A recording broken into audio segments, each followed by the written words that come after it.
அன்பு நண்பர்களே, அனைவருக்கும் இனிய காலை வணக்கம்.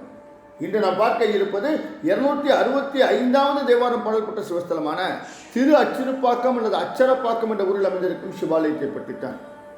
இங்கு இருக்கும் இறைவனின் பெயர் பார்க்கபுரீஸ்வரர், ஆட்சீஸ்வரர், ஆட்சி கொண்டநாதர் என்று அழைக்கப்படுகின்றார். இரவியின் பெயர் இளங்கிளியம்மை, சுந்தரநாயகி என்றும் அழைக்கப்படுகின்றார். இந்த ஆலயத்திற்கு எவ்வாறு செல்வது? அச்சிறுப்பாக்கம் ரயில் நிலையம் சென்னை எழும்பூர் விழுப்புரம் ரயில் மார்க்கத்தில் இருக்கின்றது. அச்சிறுப்பாக்கம் சிறிய ரயில் நிலையமானதால் அநேக ரயில்கள் இங்கே நிற்பதில்லை. ஆகையால் அச்சிறுப்பாக்கத்திற்கு முந்தைய ரயில் நிலையமான மேல்மருவத்தூர் இறங்கி அங்கிருந்து ஆட்டோவில் சுமார் 4 கிலோமீட்டர் பயணம் செய்தால் அச்சிறுப்பாக்கம் கோவிலை அடையலாம். சென்னையிலிருந்து செங்கல்பட்டு, மதுராந்தகம், மேல்மருவத்தூர் வழியாக திண்டிவனம் செல்லும் சாலையில் மேல்மருவத்தூரை அடுத்து வரும் நிறுத்தம் அச்சிறுப்பாக்கமாகும். அங்கு இறங்கி இடப்பக்கம் பிரியும் ஊருக்குள் செல்லும் சாலையில் சுமார் 1/2 கிலோமீட்டர் சென்றால் கோவிலை அடையலாம். சென்னையிலிருந்து சுமார் 96 கிலோமீட்டர் தொலைவில் இந்த சிவஸ்தலம் இருக்கின்றது. மக்கள் வழக்கில் அச்சரப்பாக்கம் என்று அழைக்கப்படுகின்றது இந்த ஊர். விநாயகரை வணங்காது திரிபுரம் எரிக்கச் சென்ற இறைவனுடைய தேர் அச்சு முறிந்த இடம். அதாவது அச்சு பிளஸ் இரு பிளஸ் பாக்கம். ஆகையால் தான் இந்த ஊரின் பெயர் அச்சரப்பாக்கம் என்று அழைக்கப்படுகின்றது. இறைவன் இந்த ஸ்தலத்தில் விநாயகருக்கு அருள்புரிந்து தொடர்ந்து சென்று திருவதிகையில் அசுரரை, அதாவது திரிபுராதிகளை வென்றதாக வரலாறு கூறுகின்றது. இந்த ஆலயத்தின் தலைவரலாற்றை பார்ப்போமா? வித்யுன்மாலி, தாரகாட்சன், கமலாட்சன் என்ற 3 அசுரர்கள் முறையே பொன், வெள்ளி, இரும்பு ஆகியவற்றால் 3 கோட்டைகளை கட்டி வாழ்ந்து வந்தார்கள். இந்த கோட்டைகளுக்கு விமானம் போல் நினைத்த இடங்களுக்கு செல்ல வசதியாக சிறகுகளும் இருந்தன. இந்த முப்புறங்களையும் வைத்துக்கொண்டு இந்த அசுரர்கள் தேவர்களை மிகவும் துன்புறுத்தி வந்தார்கள். தேவர்கள் அசுரர்கள் தொல்லை பொறுக்க முடியாமல் சிவபெருமானிடம் முறையிட்டார்கள்.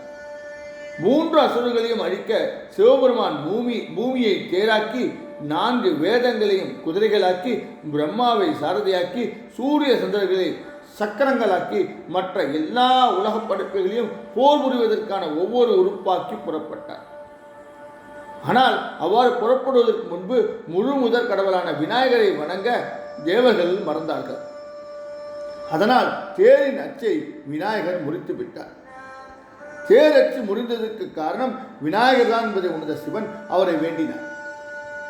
தந்தை சொல் கேட்ட விநாயகர் தேரின் அச்சை சரியாக்கினார். அதன் பின் சிவபெருமான் திரிபுர அசுரர்களை அழித்தார். தேர் அச்சு இற்று, அதாவது முறிந்து நின்ற இடமாதலால் இந்த ஸ்தலம் அச்சு இருப்பாக்கம் என்று அழைக்கப்படுகின்றது. நாளடைவில் மருவி தற்பொழுது அச்சிறுப்பாக்கம் என்று அழைக்கப்படுகின்றது. இந்த ஆலயத்தின் அமைப்பை பார்ப்போமா? இந்த ஆலயம் 5 நிலைகள் கொண்ட கிழக்கு நோக்கிய ராஜகோபுரத்துடன் அமைந்திருக்கின்றது. கோபுர வாயிலை கடந்து உள்ளே சென்றால் நேரே உள்வாயில் இருக்கின்றது.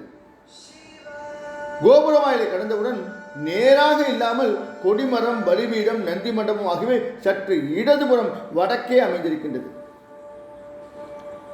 இந்த ஆலயத்தின் சிறப்பம்சம் இங்குள்ள 2 மூலவர் சன்னதியாகும்.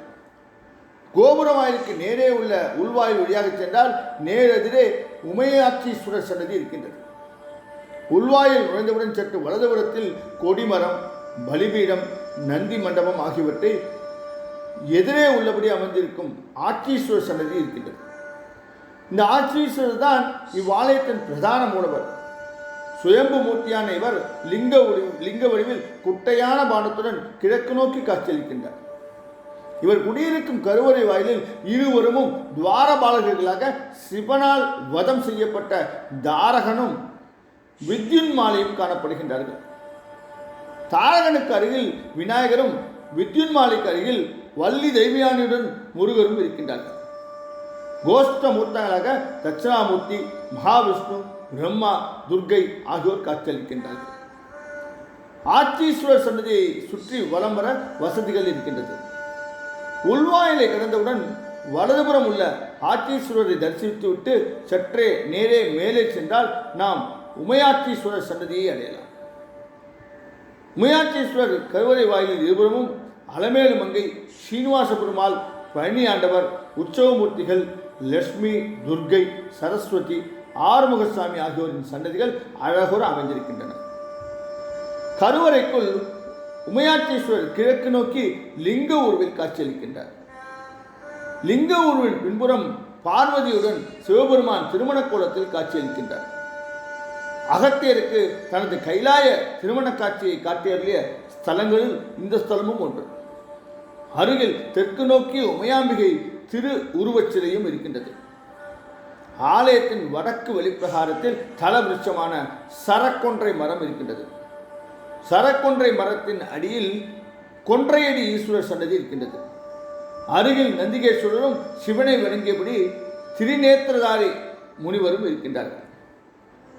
பாண்டிய மன்னன் ஒருவனுக்கு இந்த ஸ்தலத்தில் சரக்கொன்றை மரத்தடியில் காட்சியளித்த சிவபெருமான் தனக்கு இவ்விடத்தில் ஒரு ஆலயம் எழுப்பச் சொல்ல மன்னன் அப்பொழுது அங்கு வந்த திரிநேத்திரதாரி முனிவரிடம் ஆலயம் கட்டும் பொறுப்பை ஒப்படைத்தான். திரிநேத்திரதாரி முனிவரும் தன்னையும் மன்னனையும் ஆட்கொண்ட இறைவனுக்கு இரு கருவறைகள் கொண்ட இந்த கோவிலை கட்டினார். கோவிலை கண்ட மன்னன் இரு சன்னதிகள் அமைந்திருப்பது கண்டு முனிவரிடம் விவரம் கேட்க, முனிவரும் அரசரை ஆட்கொண்ட இறைவனுக்காக உமையாற்றீஸ்வரர் சன்னதியும், தன்னை ஆட்கொண்ட இறைவனுக்கு ஆற்றீஸ்வரர் சன்னதியும் அமைத்தேன் என்று மறுமொழி தந்ததாக வரலாறுகள் கூறுகின்றது. வடக்கு வெளிப்பிரகாரத்தின் வடகிழக்கு மூலையில் இந்த ஸ்தலத்தின் பிரதான அம்பாள் இளங்கிளி அம்மை தனி சன்னதியில் தெற்கு நோக்கி நின்ற கோலத்தில் தரிசனம் தருகின்றார்.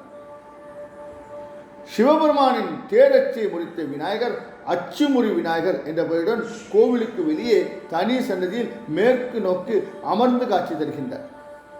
புதிய செயல்கள் தொடங்குவதற்கு முன் இவ்விநாயகரிடம் வேண்டிக் கொண்டால் அச்செயல் தடையின்றி நடைபெறும் என்பது நம்பிக்கை. அருணகிரிநாதர் இவ்விநாயகரை தரிசித்துவிட்டு விநாயகர் துதி பாடி பிறகுதான் திருப்புகழ் பாடத் தொடங்கினார். இதிலிருந்தே இவ்விநாயகரின் பெருமையை நாம் உணரலாம். விநாயகர் துதியில் முப்புறம் எரி செய்த அச்சிவன் உரை ரதம் அச்சது பொடி செய்த என்று தலவரலாற்றை குறிப்பிடுகின்றார். ஆகிய நண்பர்களே, இத்தகைய சிறப்பு வாய்ந்த இந்த ஆலயத்தை தயவு செய்து தரிசித்து சிவகடாட்சம் பெற எல்லாம் அல்ல இறைவனை வேண்டி விடைபெறும் உங்கள் அன்பு நண்பன் ராஸ்ரீதர்.